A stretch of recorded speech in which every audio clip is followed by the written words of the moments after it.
আমরা যদি আমাদের দয়ার নবীজির উপর আমরা যদি আমাদের নূর নবীজির উপর দুরূদ শরীফ পড়ি, লাভ হবে কিনা? বেশি হবে নাকি কম হবে? আরো জোরে বলেন, বেশি নাকি কম? কারণ আমাদের নূর নবীজির উপর দুরূদ শরীফ স্বয়ং কে পড়েন? আল্লাহর নামটা সবাই জোরে বলেন আল্লাহ। আরো জোরে বলেন আল্লাহ। আরো জোরে বলেন আল্লাহ। আল্লাহ বললে কার জিকির হয়? আমরা আল্লাহর জিকির। আল্লাহর জিকির আমরা করতে চাই কিনা? ইয়া আইয়ুহাল্লাযীনা আমানু যকুরুল্লাহা যিকরান কাসীরা। কোরআন শরীফ আল্লাহ পাক বলে দিয়েছেন, হে ইমানদারগণ, তোমরা বেশি বেশি আল্লাহর জিকির করো।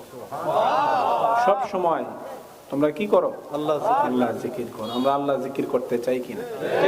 আল্লাহ সবচেয়ে বড় জিকির হলো নামাজকে প্রতিষ্ঠিত করা। কোন জিনিসকে প্রতিষ্ঠিত করা? ভাইরা আমার, আমি 10 মিনিটের মধ্যে ইনশাআল্লাহ শেষ করে দিচ্ছি। ওয়াজ করতেছিলেন বিশেষ বক্তা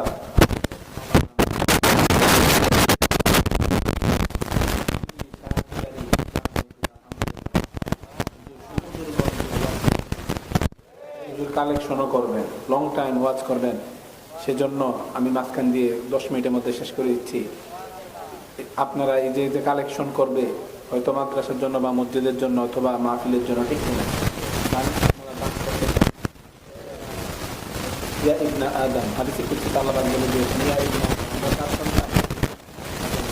আল্লাহ পাক আমাদেরকে বলছেন, ইয়া ইবনা আদম আলাইকা, আল্লাহ পাক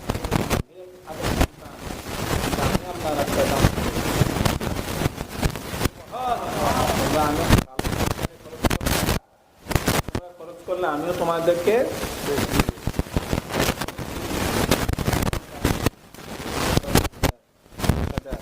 যা তৌফিক আর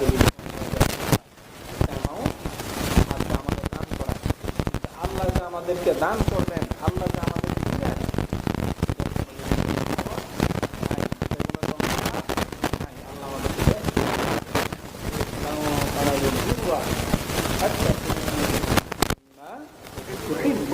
কোরআন শরীফ আল্লাহ বলে দিয়েছেন, তোমাদের প্রিয় জিনিস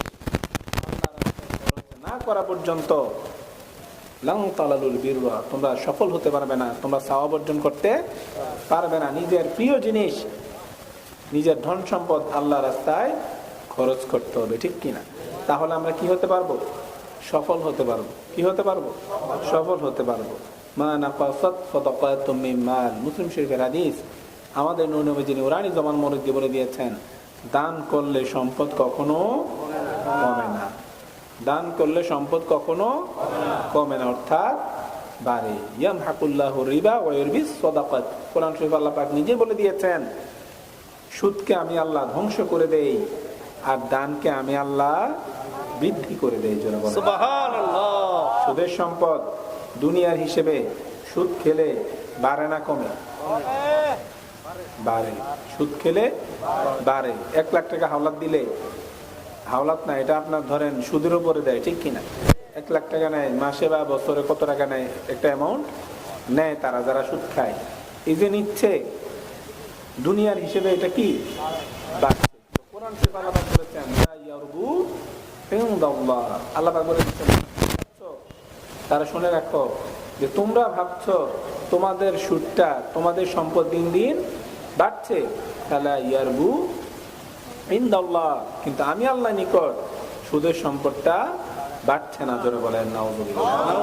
এরপর আল্লাহ ডিক্লেয়ার করেছেন, ইয়ামহাকুল্লাহু রিবা, আমি কি করব? সুদের সম্পদকে আমি আল্লাহ ধ্বংস করে দিই। জোরে বলেন নাউযুবিল্লাহ। সুদের সম্পদকে আমি কি করব? ধ্বংস করে দিব।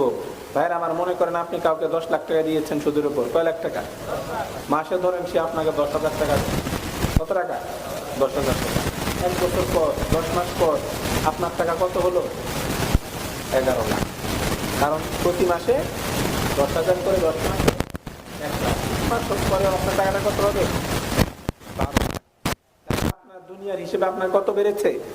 2 লাখ বেড়েছে। টোটাল টাকাটা আপনার হয়েছে 12 লাখ। আর আল্লাহ পাক বলেছেন, সুদের টাকাটাকে আমি কি করে দিব? ধ্বংস করে দিব। আজ সুদে অর্থ মরুক, যে কোনো ভাবে এমন একটা বিপদ আসবে যে আপনার 2 লাখ টাকা আপনি সুদ খেয়েছেন, কিন্তু আপনার চলে যাবে 5 লাখ, ঠিক কিনা? এমন একটা বিপদ, দুর্ঘটনা যে কোনো ভাবে হোক, আল্লাহর কোরআন কখনো মিথ্যা হতে পারে না। সেই আল্লাহ পাক ডিক্লেয়ার করেছেন, ঘোষণা করেছেন, সুদের সম্পদকে আমি আল্লাহ অবশ্যই ধ্বংস করে দিব। যেটা বলেন যারা সুদ খায় জীবনও তারা এই টাকাটা রাখতে পারবে না, কারণ আল্লাহ ডিক্লারেশন। আল্লাহ কি বলেছেন? সুদের সম্পদকে আল্লাহ পাক ধ্বংস করে দিবেন। এবং আল্লাহ পাক বলে দিয়েছেন আমি সুদকে ধ্বংস করে দিব, কিন্তু দানকে আমি আল্লাহ দিন দিন বাড়িয়ে দিব। দান যে করবেন এটা দিন দিন কি হবে? বাড়তে থাকবে। তাহলে আমরা দান করব নাকি করব না? কারণ দান করলে সম্পদ বাড়ে, এটা আল্লাহ বলেছেন, আমাদের নবীজিও বলেছেন। আর সুদ খেলে সম্পদ কি হবে? ধ্বংস হবে। সুদ খাবো না, ছাড়বো। কোরআন শরীফ আল্লাহ পাক কি বলেছেন? ইয়া আইয়ুহাল্লাযীনা আমানুত্তাকুল্লাহ ওয়া যারু মা বাকিয়া মিনার রিবা ইন কুনতুম মুমিনিন ফাইন লাম তাফআলু ফাযানু বিহারবিন মিনাল্লাহি ওয়া রাসূলিহি। কোরআন শরীফ আল্লাহ পাক কাদেরকে রেখে বলেছেন? ঈমানদারকে। কাদেরকে? ইয়া আইয়ুহাল্লাযীনা আমানুত্তাকুল্লাহ। আল্লাহ পাক সর্বপ্রথম বলেছেন ঈমানদারগণ তোমরা আল্লাহকে ভয় করো। আমরা আল্লাহকে ভয় করতে চাই, বলেন চাই কিনা? মানে আমরা যদি আল্লাহকে ভয় পাই, কোরআন শরীফ আল্লাহ পাক বলে দিয়েছেন যারা আমি আল্লাহকে ভয় পাবে তাদেরকে আমি আল্লাহ ভালোবাসি। আমরা আল্লাহর ভালোবাসা করতে চাই। আল্লাহর ভালোবাসা করতে হলে আল্লাহকে ভয় করার দরকার আছে। আল্লাহকে ভয় পাই কিনা? আমরা আল্লাহকে ভয় পাই বলি, আবার নামাজও পড়ি না। আমরা বলি আল্লাহকে ভয় পাই, আবার সুদও খাই। আমরা বলি আল্লাহকে ভয় পাই, আবার মিথ্যা কথা বলি। আমরা বলি আল্লাহকে ভয় পাই, আবার আপনার ঘুষ খাই। আমরা বলি আল্লাহকে ভয় পাই, আমরা আবার জিনা করি। আমরা বলি আল্লাহকে ভয় পাই, আমরা বিভিন্ন রকম কাজ, খারাপ কাজ করি, ঠিক কিনা? আসলে আমাদের ভিতরে প্রকৃত আল্লাহর ভয় নাই। সেজন্য আল্লাহ পাক বলে দিয়েছেন ইয়া আইয়ুহাল্লাযীনা আমানুত্তাকুল্লাহ হাক্কা তুকাতিহ। আল্লাহ পাক ওয়ালা তামুতুন্না ইল্লা ওয়া আনতুম মুসলিমুন। আল্লাহ পাক বলে দিয়েছেন হে ইমানদারগণ তোমরা প্রকৃতভাবে হাক্কা তুকাতি, মাফুলে মতলব। আল্লাহ পাক বলেছেন তোমরা নামে আমি আল্লাহকে ভয় করো না, আমি আল্লাহকে কাজে ভয় করো। সুবহানাল্লাহ। আমরা নাম চাই না, কাজ চাই। মুখে যদি বলি আমি 10 ঘন্টা কাজ করেছি, আসলে আমি 1 মিনিটও কাজ করি নাই, কিন্তু আমি বলতেছি, মুখে মুখে বলতেছি আমি 10 ঘন্টা কাজ করেছি, কোনো লাভ হবে না মুখ দিয়ে বললে। কারণ আল্লাহ মুখের দিকে তাকায় না। ইন্নাল্লাহা লা ইয়ানজুরু ইলা সুওয়ারিকুম ওয়া আমওয়ালিকুম ওয়ালাকিন ইয়ানজুরু ইলা কুলুবিকুম ওয়া নিয়াতিকুম। আমাদের নবীজি নুরানি জবান মুবারক দিয়ে বলে দিয়েছেন কে সাদা, কে কালো, কে শ্যামলা, কার চেহারার কাটিং ভালো, কার চেহারা একটু দেখতে খারাপ, আল্লাহ এই শুভের দিকে তাকায় না। ইন্নাল্লাহা লা ইয়ানজুরু ইলা সুওয়ারিকুম ওয়া আমওয়ালিকুম। আল্লাহ পাক তাকায় কিসের দিকে? অন্তরের দিকে। নিয়াতিকুম ওয়ালাকিন ইয়ানজুরু ইলা কুলুবিকুম। আল্লাহ তাকায়, কলবের বহুবচন হলো কুলুব। কলবের বহুবচন কি? কুলুব। আল্লাহ তাকায় অন্তরের দিকে। জোরে বলেন সুবহানাল্লাহ। ওয়া নিয়াতিকুম, এবং কিসের দিকে? নিয়তের দিকে। আল্লাহ চেহারার দিকেও তাকায় না, ধন সম্পদের দিকেও। ইন্নাল্লাহা লা ইয়ানজুরু ইলা সুওয়ারিকুম ওয়া আমওয়ালিকুম। মালের বহুবচন হলো, মাল মানে কি? সম্পদ। মালের বহুবচন হলো আমওয়াল। তো আল্লাহ পাক নবীজি বলেছেন আল্লাহ তোমাদের সম্পদ, কে কোটিপতি, কে লাখপতি, কে হাজারপতি, কার কতটুকু টাকা আছে, আল্লাহ সেটার দিকে কেয়ার করেন না। চেহারার দিকে আল্লাহ পাক কেয়ার করেন না। আল্লাহ পাক খেয়াল করেন কিসের দিকে? অন্তরের দিকে এবং নিয়তের দিকে। জোরে বলেন সুবহানাল্লাহ। নারে তাকবীর, নারে রিসালাত, নারে পাক পাঞ্জাতন, নারে গাউসিয়া, নারে হায়দারি, শাহপুর দরবার শরীফ জিন্দাবাদ, গোলাম আব্দুল কাদের কাউকাব পীর সাহেব কেবলা জিন্দাবাদ, জিন্দাবাদ। এই জন্য ভাইরা আমার, আমাদেরকে প্রকৃত মুসলমান হওয়ার চেষ্টা করতে হবে, নামের মুসলমান না, ঠিক কিনা? নামের ওয়ালা তামুতুন্না ইল্লা ওয়া আনতুম মুসলিমুন। এবং আল্লাহ পাক বলে দিচ্ছেন প্রকৃত মুসলমান না হয়ে তোমরা মৃত্যুবরণ করবে না। প্রকৃত মুসলমান না হয়ে তোমরা মৃত্যুবরণ করবে না। মুখে মুখে আমরা সবাই মুসলমান, ঠিক কিনা? কিন্তু কোরআন এবং হাদিস দিয়ে যদি বিচার করা হয়, জাস্টিফাই করা হয়, 100 জনের ভিতরে 1 জন মুসলমান বের করা কঠিন হয়ে যাবে। এই যে আমরা এখানে প্রায় 250 মানুষ, প্রায় এই 200 মানুষের ভিতরে জিজ্ঞেস করলে সবাই বলবে আমি মুসলমান। হ্যাঁ তুমি কি মুসলমান? আমি বলবো আমি মুসলমান। হুজুর বলবে হুজুর মুসলমান। সবাই বলবে কি? হ্যাঁ আমি মুসলমান। কিন্তু কোরআন এবং হাদিস দিয়ে বিচার করলে মুসলমানের যে সংজ্ঞা, সেই অনুযায়ী বিচার করলে 2-3 জন বাইর করা কি হয়ে যাবে? কষ্ট হয়ে যাবে। মুখে মুসলমান বললে মুসলমান হওয়া যায় না। আমাদের ভিতরে প্রকৃত আল্লাহর ভয় আছে কিনা সেটা আমরা বুঝবো আমরা যদি খারাপ কাজ করা থেকে বিরত থাকতে পারি।